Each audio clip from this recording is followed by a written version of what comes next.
You're not mad for the right reasons. This week, both Anthropic and OpenAI announced that they had a super powerful model that was too dangerous to release to the public. And I've heard a bunch of people complain that this is just a way for them to inflate their valuation, to make you believe that they have a super powerful product, that they deserve even more investment. And they might have a point. OpenAI is actually gearing up for an IPO very soon, although I do think that they're losing a lot of money by not releasing those models. But what makes me mad is that we now have proof that these companies are aware of the danger they are creating, and they don't care enough to commit not to release something like this in the future. You see, very recently, Anthropic released a new version of their responsible scaling policies, which is basically their voluntary framework for managing risks as they arise, and they did a complete overhaul. They removed all hard commitments. There are no capability assessments that would trigger a pause, there are no pre-deployment gates, and all of their important commitments are now conditional on the competitors being willing to do the same. Basically, their strongest safety language only applies if Anthropic is in a significant lead. That means that even if there's a competitor that has weaker security and that is like somewhat nearby, Anthropic will be like, we will now unleash super intelligence upon the world, regardless of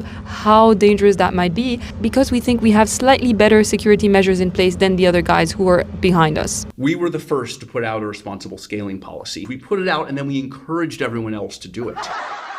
And now they're coming out and saying we can't release Mythos because it has too much cyber power. Well, let's see what happens when OpenAI catches up. Compared to their previous responsible scaling policy, they removed the cyber capability assessment as a trigger for anything happening. So yes, they still seem to care about it and to enforce some sort of safeguards around that, but it's not in their responsible scaling policies, meaning they didn't even feel ready putting this in a voluntary document. This is how thin the ice is when it comes to their willingness not to put civilization in danger. And that is what makes me very mad.